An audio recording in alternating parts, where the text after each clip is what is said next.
Hey brother, it's Dan Dorr with Good Guys to Great Men. Thanks again for watching today. Today I'm doing a short video on two different types of motivation. And the two different types are extrinsic motivation and intrinsic motivation.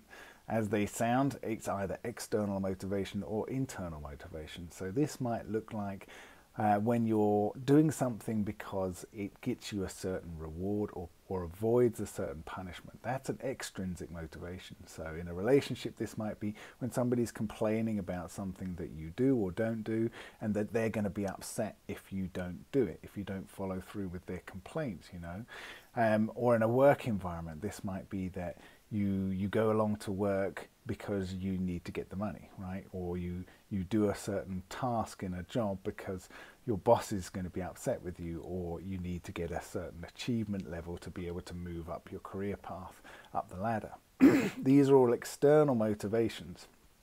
And those external motivations oftentimes don't feel great. They often feel like you're being coerced or pushed, versus the intrinsic motivations. So the internal motivations, these are things that are based on principles and standards and values that you choose for yourself. And so these are things that you would do anyway for yourself. You're not needing someone or some external circumstance to give you the kick up the arse to be able to actually take action on these things. It's because they're in alignment with who you want to be and how you want to be and the path that you want to evolve down. That's what these things are motivating you from. And so the intrinsic motivations, actually you feel really good in yourself and confident in yourself and secure in yourself. They build a stronger sense of self when you take action from those places.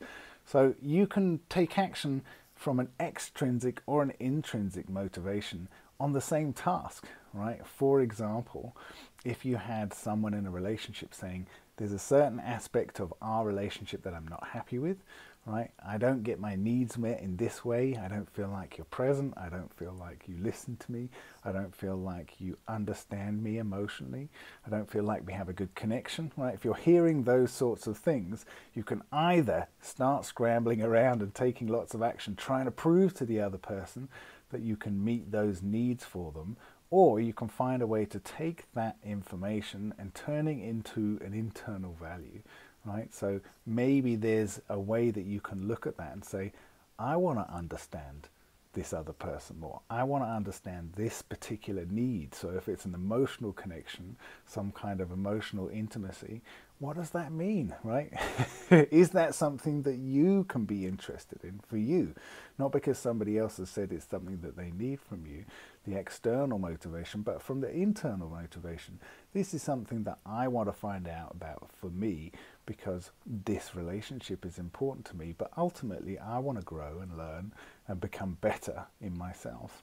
And so I've taken that external motivator and I've turned it into an internal motivator.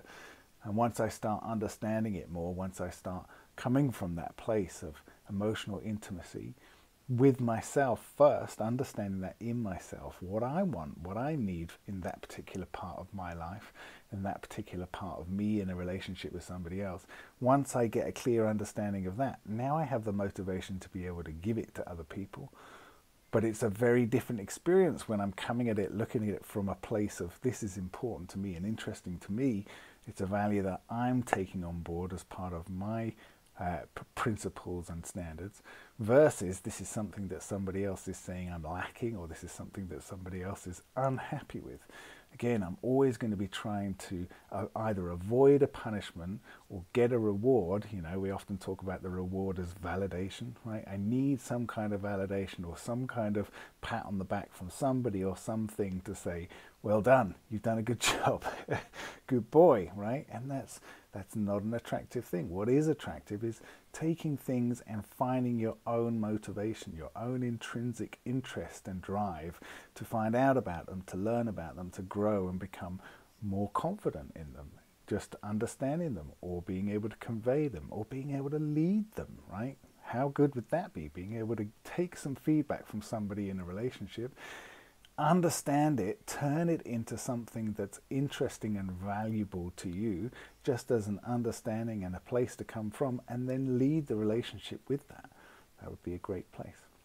This is part of what we do with our guys in our men's coaching, so we would love to support you. If you find yourself in a situation where maybe you're hearing something like, you don't listen to me, I shouldn't have to tell you why I'm upset. If you can't work it out yourself, then I'm not going to tell you.